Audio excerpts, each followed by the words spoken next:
कि आरसीएम में अधिकतम इनकम कितनी आ सकती है। तो मैंने बताया कि स्काई इज लिमिट, आरसीएम में जितनी इनकम आप चाहें उतनी इनकम आप ले सकते हैं। लेकिन जब लैक ऑफ नॉलेज की वजह से सामने वाला आदमी हमें कहता है कि सर इनकम कम आती है, तो हम कई बार उनसे कन्विंस हो जाते हैं। मैंने पिछली बार आपको पूरी एक स्टोरी मेरे साथ जो घटित हुई थी बताया था कि मेरे साथ एक व्यक्ति मिला और जब मैंने उसे वास्तव में इनकम की बात की थी और 16 लेगों उन्होंने खोली थी, तो 16 लेगों में जब मैंने उनसे बात की थी कि आप अपना ही बिजनेस आरसीएम के प्लान में रख दो तो गारंटी के साथ आपकी आरसीएम में ज़्यादा इनकम आएगी, तो उनको आश्चर्य हुआ था। अभी फिर कुछ लोगों ने प्रश्न पूछा कि आप 16 लेख का प्लान हमें बताओ। दोस्तों, इस तरह से आप ना करें, क्योंकि कोई भी कमीशन निकालने का तरीका, रॉयल्टी निकालने का तरीका, टेक्निकल निकालने का तरीका बिल्कुल एक जैसा होता है। और जो मैंने एग्जाम्पल दिया पर्टिकुलर एक एग्जाम्पल है, उसके अंदर आप खुद कोड करके निकाल सकते हैं, इसलिए इसको बहुत ज़्यादा क्लियरिफाई करने की जरूरत नहीं है। आज हम उससे आगे जाते हैं कि किस तरह से इनकम आती है और रॉयल्टी और टेक्निकल की गणना किस तरह से होती है। आप इस चीज को अच्छी तरह से समझ जाएंगे। अगर मैं बात करूं 16 लेख, इतना तो ये बोर्ड ही नहीं है, इसलिए मैं 16 लेख का प्लान आपको नहीं बता रहा हूं, क्योंकि आप यहां तक तो पहुंच नहीं पाएंगे और बड़ा कंफ्यूज हो जाएंगे। तो हम बात कर रहे हैं 16 लेख, तो बहुत आगे की बात है दोस्त। अगर हम केवल 6 लेगों की बात करें तो भी कोई भी टक्कर में आपके बीच में नहीं है। एग्जाम्पल के लिए हम थोड़ी देर के लिए बात करें कि आपकी 6 लेग है, 6 लेग में ए लेग का बिजनेस आपका 8 लाख रुपए का है, बी लेग का बिजनेस आपका 7 लाख रुपए का है, सी लेग का बिजनेस 6 लाख रुपए का है, डी लेग का बिजनेस 5 लाख रुपए का है, ई लेग का बिजनेस भी 5 लाख रुपए का है और एफ लेग का बिजनेस 3,50,000 रुपए का है। इसके अंदर समझ लेते हैं कि कैसे रॉयल्टी और कैसे कैलकुलेशन होती है टेक्निकल की। हम 2 तरह की कैलकुलेशन करेंगे। सबसे पहले टेक्निकल बोनस की कैलकुलेशन करेंगे, उसके बाद रॉयल्टी की कैलकुलेशन करेंगे। क्योंकि डिफरेंस कमीशन यहां पर बन नहीं रहा, क्योंकि 350 से ऊपर के बिजनेस है। और डिफरेंस कमीशन के बारे में मैंने आपको बहुत अच्छी तरह से जब आरसीएम के प्लान का मैंने वीडियो बनाया था तो उसके अंदर मैंने आपको ये सारी बातें बताई थी। तो अब हम इससे आगे की बात करते हैं, कैसे टेक्निकल मिलेगा, कैसे रॉयल्टी मिलेगी। दोस्तों, 2 बातें ध्यान रखिए। अगर आप रॉयल्टी लेना चाहते हैं तो किसी भी एक लेग में मिनिमम 3,50,000 का बिजनेस होना चाहिए, ये पहली कंडीशन है। और रेस्ट ऑफ जितनी भी लेग हैं उनको मिलाकर 1,15,000 का बिजनेस होना चाहिए, तब आप इस बिजनेस के रॉयल्टी एचर बनते हैं। अब टेक्निकल की बात करते हैं। टेक्निकल पर आप किसी भी एक लेग में मिनिमम 5 लाख का बिजनेस होना चाहिए और रेस्ट ऑफ सारी लेगों में मिलाकर अगर 5 लाख का बिजनेस है तो आप यहां पर पर्ल पिन से शुरुआत करते हैं, यानी टेक्निकल एचर से शुरुआत करते हैं। तो आइए दोस्तों, हम थोड़ी नजर डालते हैं इस प्लान में कि इसकी कैलकुलेशन कैसे होगी। आपको पूरा मजा आएगा, आपको समझ में भी आ जाएगा।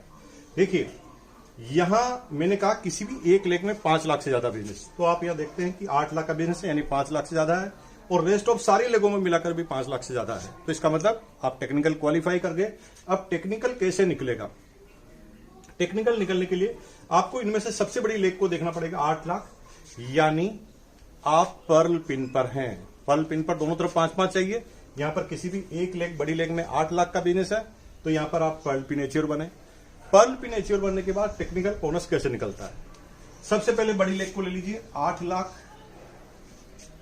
रेस्ट ऑफ सारी लेगों में मिलाकर अगर 5 लाख से ज्यादा है तो यहां 8 लाख का 1% टेक्निकल आपको मिलता है, यानी ए लेग से टेक्निकल आपको मिलता है 8,000 रुपए। बी लेग की अगर बात करें तो बी लेग 7 लाख की, यानी 5 लाख से ऊपर है और सारी लेगों में मिला के 5 लाख का बिजनेस है, तो बी लेग से भी आपको 1% टेक्निकल मिलता है, जो होता है 7,000 रुपीज। सी लेग का 6 लाख का बिजनेस है, यानी 5 लाख से ऊपर है और रेस्ट ऑफ सारी लेगों में मिला के भी 5 लाख से ज्यादा का बिजनेस है, तो सी लेग का भी आपको टेक्निकल एच्योर मिलता है 1% और सी लेग से आपको मिलते हैं 6,000 रुपीज। डी लेग का भी 5 लाख से ज्यादा बिजनेस है और रेस्ट ऑफ सारी लेगों का बिजनेस भी 5 लाख से ज्यादा है, तो डी लेग के बिजनेस की बात करें तो यहां पर डी लेग से भी आपको कमीशन मिलता है, टेक्निकल बोनस मिलता है 5,000 रुपए।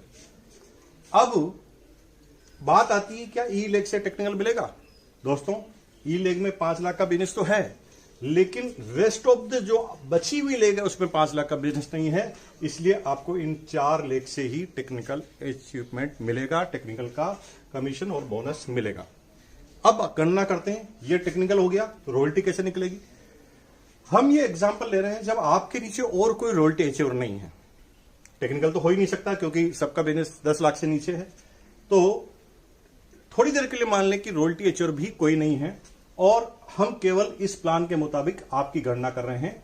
तो यहां पर मैंने आपको बताया कि रॉयल्टी पर पहुंचने के लिए 3,50,000 का किसी भी एक बड़ी लेग में बिजनेस होना चाहिए और रेस्ट ऑफ लेग में 1,15,000 से बिजनेस होना चाहिए।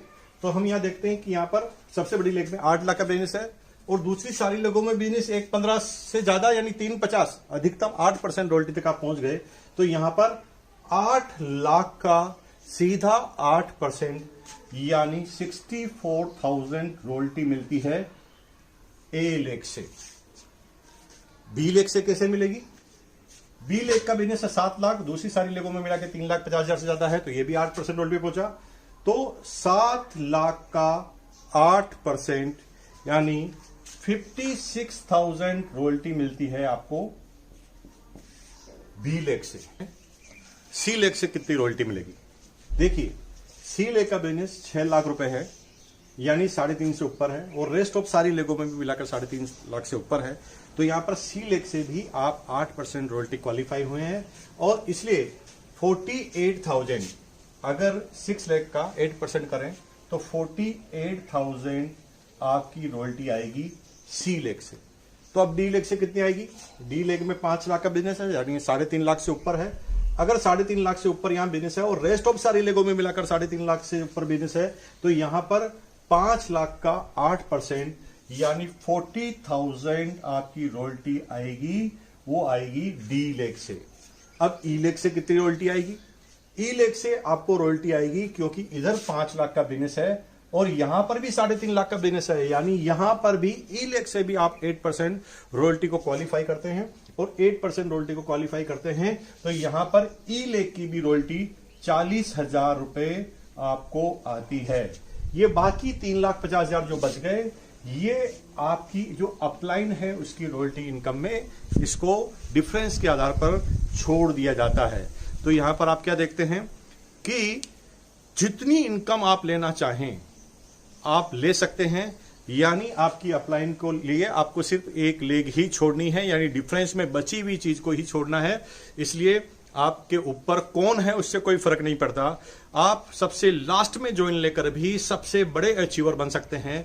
एमएलएम में हमेशा ये धारणा रही है कि जो लोग ऊपर जुड़ जाते हैं उनको ही फायदा होता है। तो मैं आपको गलतफहमी दूर कर दूं, मेरी डाउनलाइन में ऐसे लोग हैं जो मेरे से बड़ी पिन पर हैं और मेरे से बड़ी इनकम पर हैं। इसका मतलब आप ये कह सकते हैं कि आपके ऊपर डिपेंड करता है कि आप इस बिजनेस को कर कर कितना तेज गति से कितना बड़ा काम करते हैं, उससे आपकी इनकम आती है। अब यहां पर आप निकालें कि आपका टोटल कमीशन कितना है तो यहां पर क्लियर हो जाएगा दोस्तों। यहां पर रॉयल्टी की अगर टोटल बात करें तो रॉयल्टी की इनकम आपकी हुई 8, 7, 6, 5 यानी टोटल 26,000 रुपीज यानी रॉयल्टी आई, सॉरी टेक्निकल बोनस आपका आया 26,000 और रॉयल्टी की इनकम की बात करें तो यहां पर रॉयल्टी की टोटल है 2,48,000। अब इन दोनों को अगर आप मिला दें तो आपकी यहां पर इनकम है 2,74,000। अब थोड़ा सा आप सोचिए टोटल बिजनेस कितना है तो आपको आश्चर्य होगा कि 8, 7, 6, 5, 5, 3.5 को जोड़ें तो यहां पर आपका टोटल बिजनेस है सिर्फ 34,50,000। टोटल बिजनेस है 34,50,000, पिन है ओनली पर्ल और फिर भी आपकी इनकम है 2,74,000। ये मैंने सिर्फ 6 लेग की कैलकुलेशन बताई है दोस्तों। अगर 16 लेग में ये कैलकुलेशन करेंगे तो आपकी कितनी इनकम होगी आप करेंगे तो रात भर आपको नींद नहीं आएगी। दोस्तों ये मिथ है, ये केवल एक सिंपल सा लोगों को गुमराह करने के लिए ऐसा कहा जाता है कि आरसीएम में इनकम कम आती है। दोस्तों आरसीएम से बड़ी इनकम किसी में नहीं आ सकती। कुछ लोग कहते हैं सर कुछ प्रोडक्ट में बीवी बहुत कम है, तो मेरे भाई उन प्रोडक्ट में बीवी कम है जिसको मेहनत नहीं करनी पड़ती, जिसकी डिमांड ऑलरेडी मार्केट में होती है, जिसकी डिमांड ऑलरेडी मार्केटिंग में है, उसको ऑटोमेटिक सेल होना है। अब आटा सबको, रोटी सबको खानी है, चाय की पत्ती सबको लेनी है, तो वहां पर बीवी कम होगा। अगर आप न्यूट्रिशन में जाएंगे तो बीवी ज्यादा होगा। दुनिया की सारी कंपनियों में न्यूट्रिशन और ऐसे ही प्रोडक्ट तो होते हैं कॉस्मेटिक, जिसके अंदर बहुत सारा बीवी होता है, वो तो आरसीएम में भी है। इसका मतलब ये है कि प्रोडक्ट का बात नहीं है, क्योंकि यहां पर अगर इस कैलकुलेशन को आप थोड़ा समझें तो इनकम भी सबसे टॉप पर आती है आरसीएम में। ऐसे कई तरह के प्रश्न आते हैं, उनका समय समय पर मैं आपको जवाब देता रहूंगा। बहुत बहुत धन्यवाद।